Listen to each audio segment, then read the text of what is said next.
Going to get ready to start our study session. I have item 9, and I am going to be withdrawing that. Thank you, Madam President. I have, wait, did you call me? Yeah, items, items 10, 11 and 12, 11 and 12 got co-sponsorship. Item 10, Councilor Hogan. So if I'm understanding your request, you're asking me to hold that now instead of sending it back because you have some discussions going on? Thank you, Councilor. And at the urgings of President Hudson, too, I'm efforting to put both sides together to allay the fears of some of the neighborhood. I think unfounded fears, actually, the neighborhood regarding the request here in the application. And so I think it's a good idea if we just hold it, and then we'll be able to act on it next council meeting. All right. So, Madam President, we'll be holding number 10 instead of sending it back to the Planning Commission. We'll be holding that until the agenda. And items number 11 and 12, both ready. I appreciate my colleagues for their co-sponsorship. That's all of my items. Okay. Thank you, sir. Councilor Rudd. Thank you, Madam President. Items 13, 14, 15, 16, and 17 are all for the water rate changes. They are ready. 18 is being held for another time. 19 and 20 are also ready, and I don't have any additional questions. As long as everybody else is okay. So they're all ready. Thank you. Minus 18. Thank you. Councilor Green. Thank you, Madam President. I have items 21 through 44. Items 21 through 27, those are ready, unless there's any questions from any of my colleagues. Items 28 through 33, I did just have another, just a question on how this relates to Ban the Box. So if Frank or Evan, whoever asked for it, can just kind of explain how we are doing on compliance and how these items relate to that.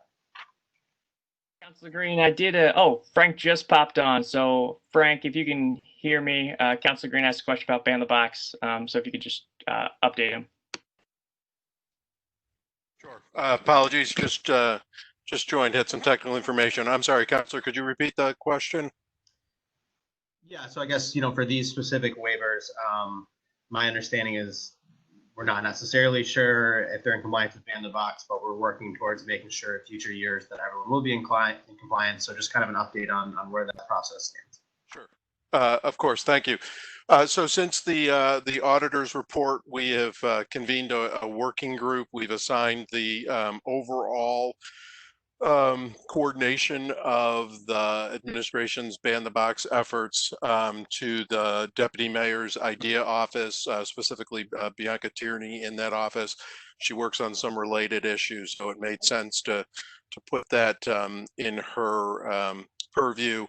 And the two major things that we're working on right now is working with the county to find out, because the county does a significant amount of our purchasing, if not all of our purchasing.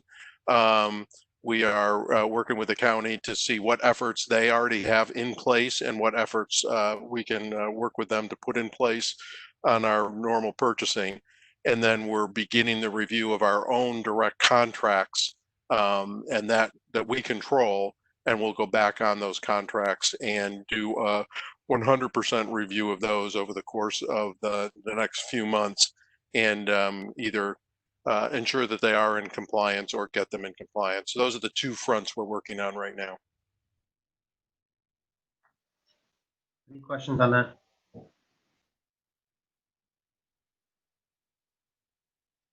Okay. Thank you very much, Frank. Of course. The remaining items I have are items 34 through 44. Those items are also ready, unless there's any questions from anyone else on the council. So, Councilor, could you tell me which items are all of your items ready? That's right, all of them. Thank you.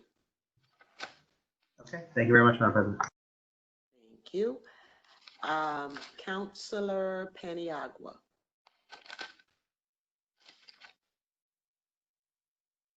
Councilor, is she on? Well, until she jumps on, we're going to go to Councilor Carney. Thank you, Madam President. I have items 46 through 52. And I believe, and I don't know if Commissioner LaFave or Steve Harris is on, I believe 46, we're holding that. I'm trying to find it in my notes, but That's correct. We are holding that. This is Julie. okay. And then all other items are ready unless there are questions. Okay, those are my items. Thank you. Councilor Majoke. Yes, thank you, Madam President. I have item 53 through 64. They are already, unless any my colleague have questions.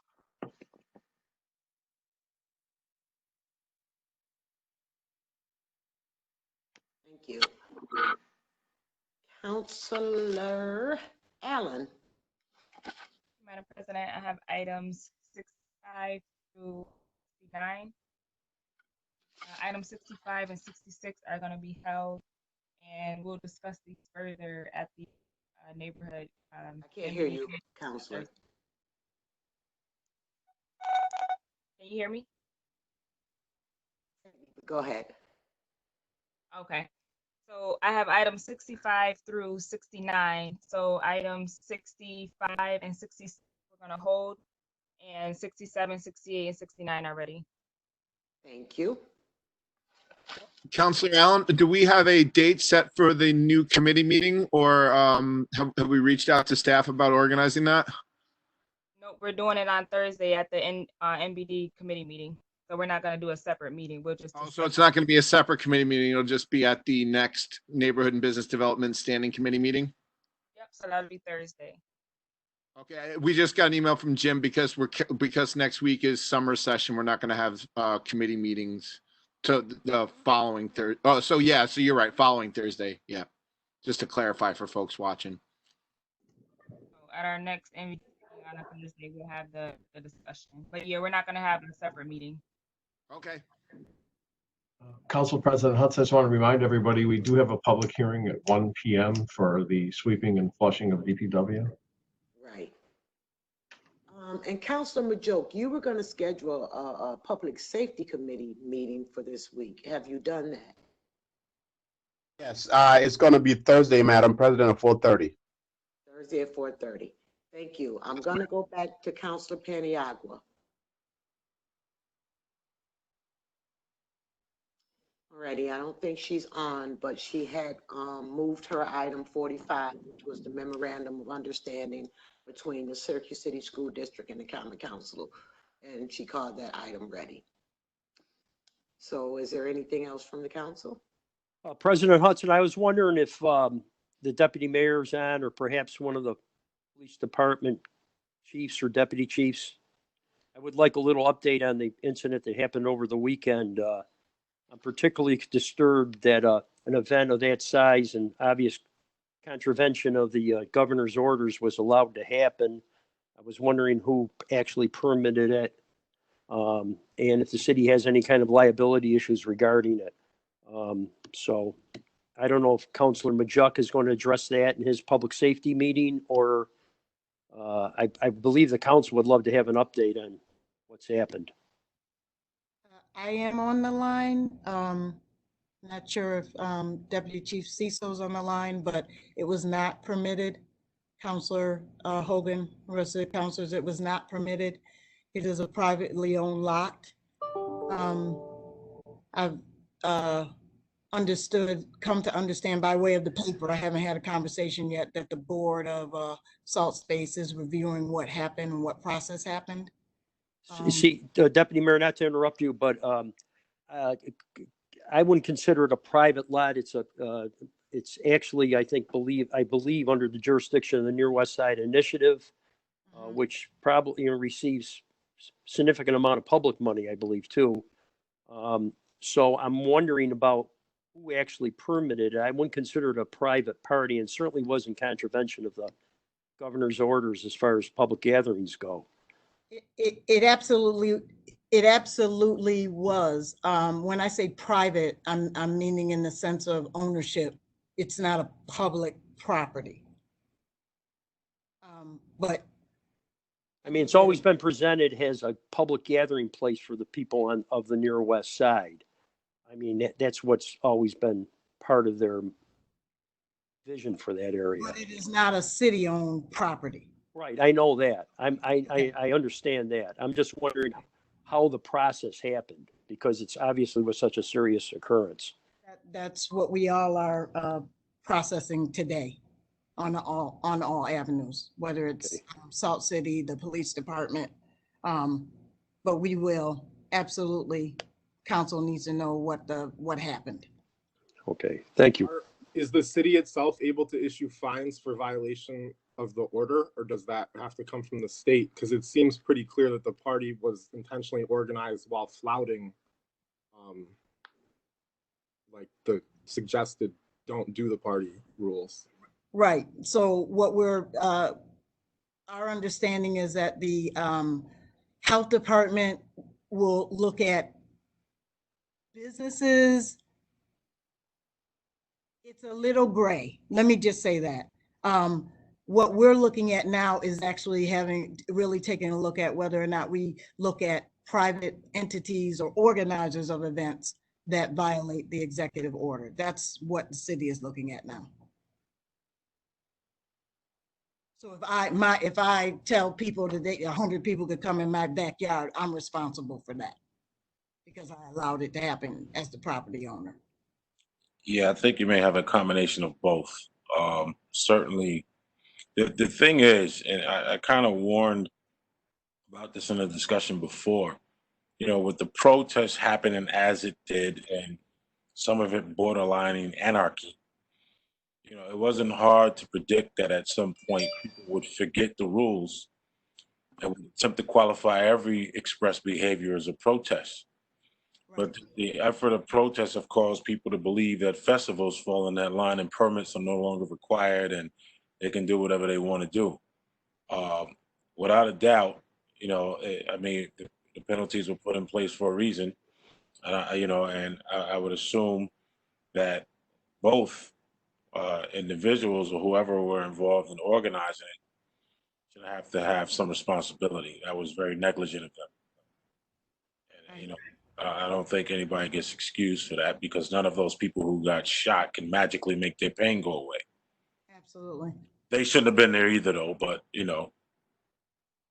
Right. I digress. No, you didn't at all, and your point is well taken.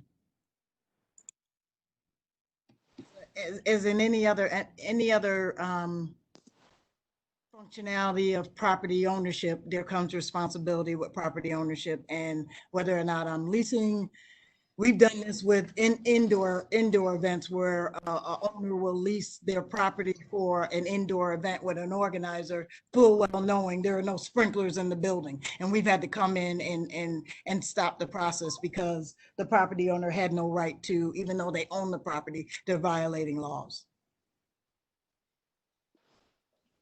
I guess at this point, Deputy Mayor, we will just wait to see what your findings are and your recommendations. Right. Absolutely, sir. Right. Thank you, Deputy Mayor. Do any of my colleagues have anything else? All righty. So with that, on that note, related to this, are there has there been any notice of like higher than usual call outs from the police department? I've heard rumors that there were a number of that we were significantly understaffed that same night. Is that I don't know if that is the case or not, but I can check in with the chief. okay. I would appreciate that. Yeah, I'll check in with him. Thank you.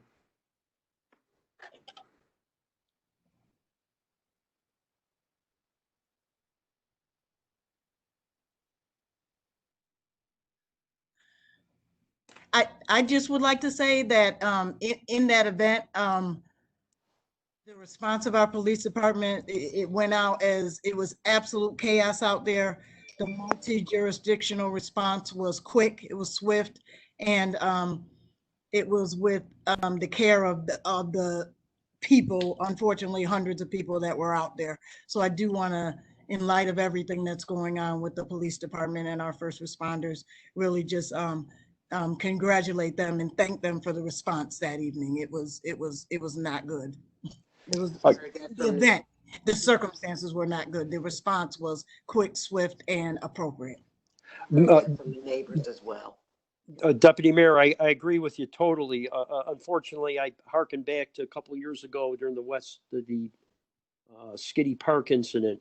And I think maybe in conjunction with what Councilor Rudd said, there was 200 people or so there, and within a block of downtown, and it seemed like everybody was sort of surprised when they came over to at least according to the newspaper account, they said they went over to look at a stolen vehicle report, and they were surprised that 200, 300 people were gathered at the square. So, I mean, that's sort of an interesting reaction. That 200, 300 people can be within a block of downtown. We don't know about it. I was reading the paper this morning from the chair of the SALT space, and she was talking about processes by which they would have approved or not approved something like that happening in the space. Their board is actually meeting today to talk about how that process happened.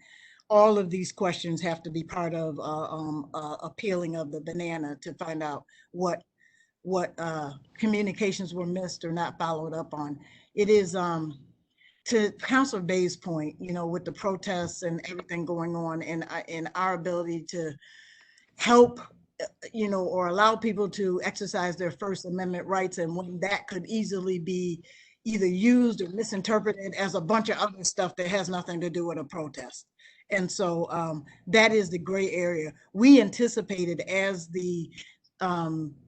we began to reopen and the weather got better, that this was going to be a challenging summer for us as far as gatherings and how many people are going to be able to gather in one space, and how do you combat human nature in a community where we're in snow or rain, 2/3 of the year, and then the weather gets better.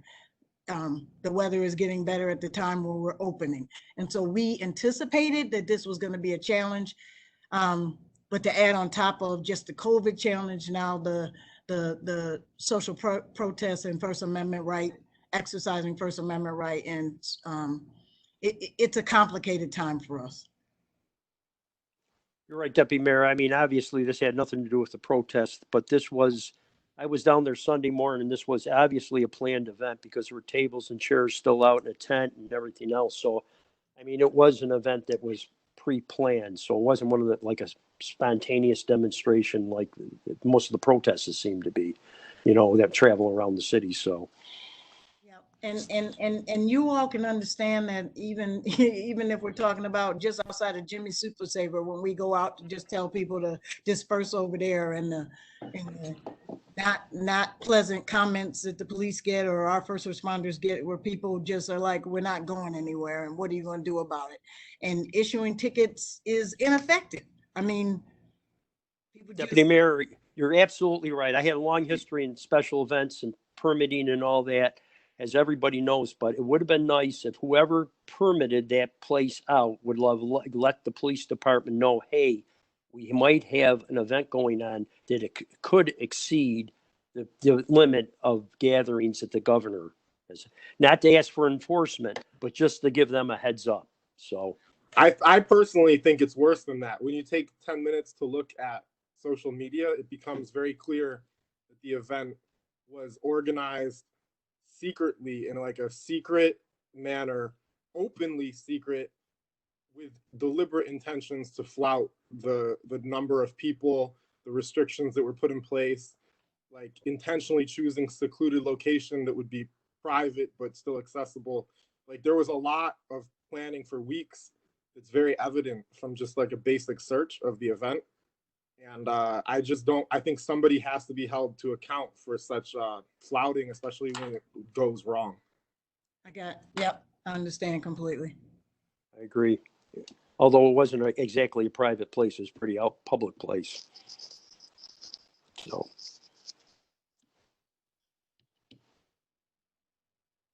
Thank you. Any more discussion? All right, with that, I need a motion to adjourn. Motion to adjourn. Second, Second. all in favor? All right. Aye. Okay, I'll see everybody at 1 o'clock. Goodbye.